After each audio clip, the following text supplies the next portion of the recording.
Halo, Tribuners kembali dengan live update Tribunnews bersama saya Apvia Tiokonibili. Tribuners, Majelis Kehormatan Mahkamah Konstitusi atau MKMK kini tengah melakukan pendalaman isu ijazah palsu Hakim Konstitusi Arsul Sani.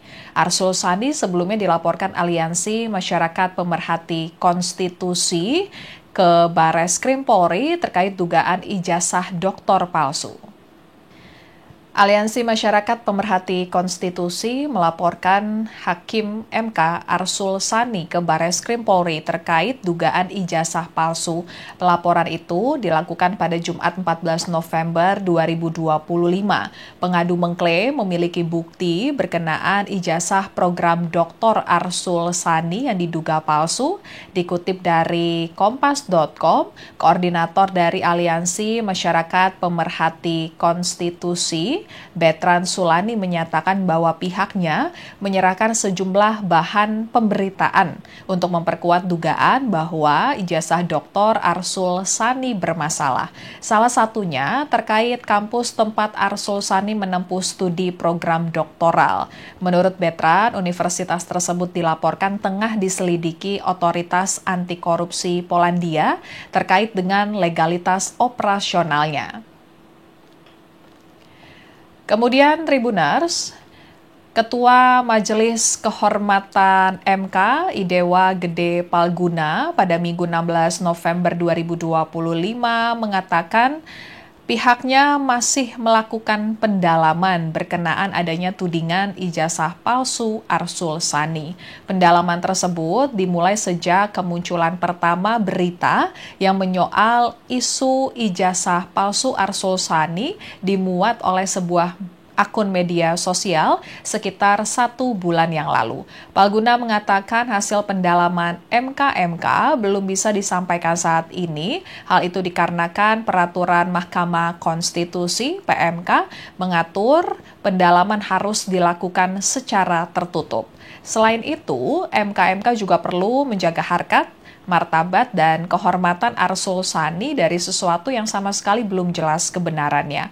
Palguna meminta publik menunggu hasil pendalaman MKMK karena hasil pendalamannya akan diumumkan ke publik nantinya.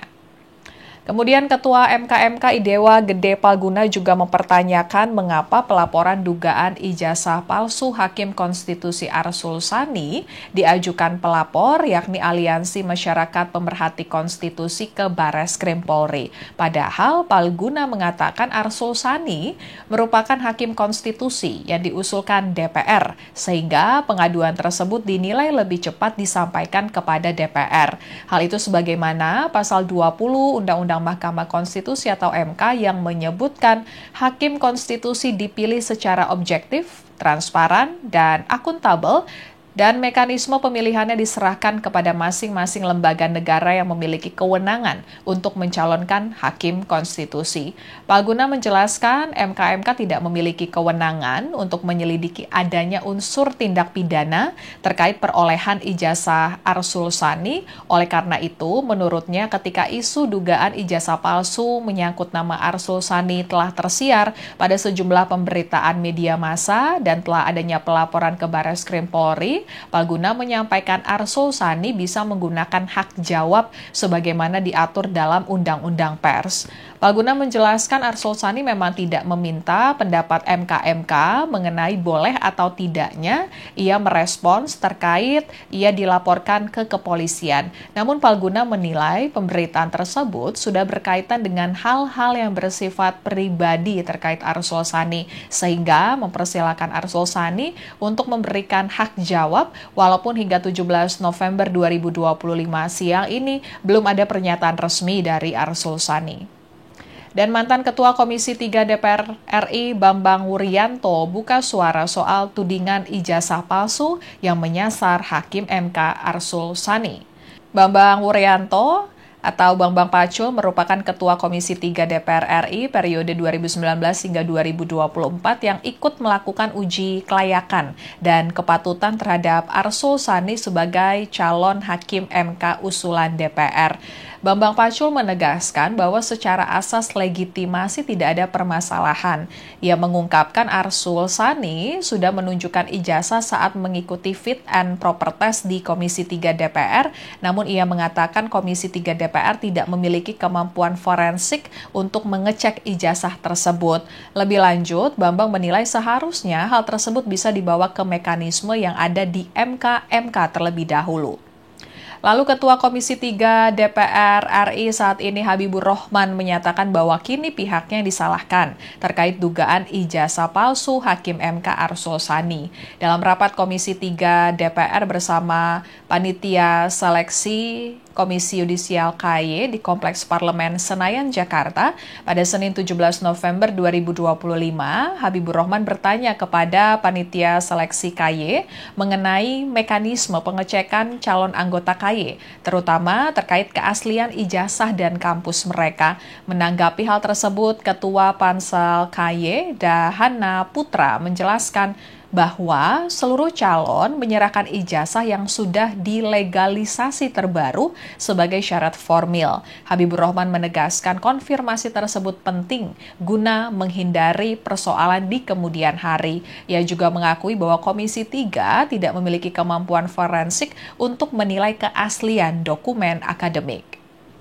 Dilansir dari website resmi MK, Arsul Sani memiliki nama dan gelar lengkap Dr. Haji Arsul Sani, SH, MSI, PRM. Arsul Sani diangkat menjadi Hakim MK pada 18 Januari 2024. Arsul Sani mengucapkan sumpah jabatan di hadapan Presiden ke-7 Republik Indonesia Joko Widodo di Istana Negara Jakarta. Ia sebelumnya dikenal sebagai politisi senior Partai Persatuan Pembangunan P3 dan Wakil Ketua MPR RI.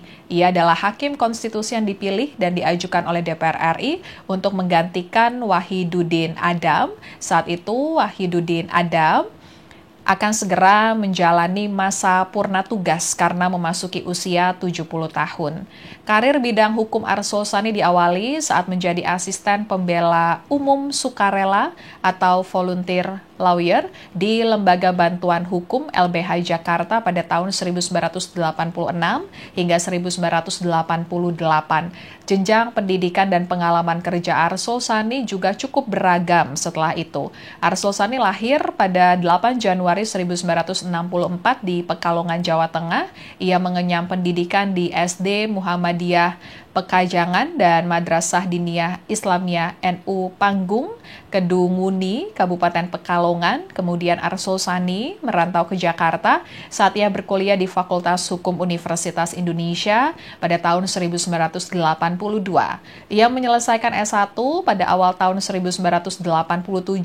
Arsul Sani juga berkesempatan belajar tentang Industrial Property Management di Japan Institute of Invention, Tokyo, tahun 1997 dengan beasiswa AOTS Japan. Arsul Sani kemudian menempuh pendidikan hukum di Universitas Indonesia dan melanjutkan studi di berbagai negara termasuk di Australia, Jepang, Inggris, Skotlandia, dan Polandia. Tahun 2006, Arsul Sani menyelesaikan Graduate Certificate Module dari University of Cambridge, Inggris untuk subjek Managing the Information and the Market.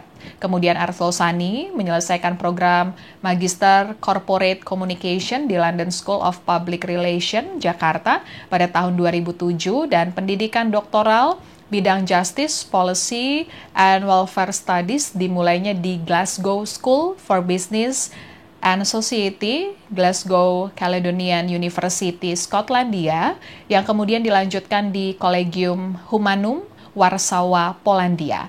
Namun gelar doktor yang diklaimnya kini dipersoalkan.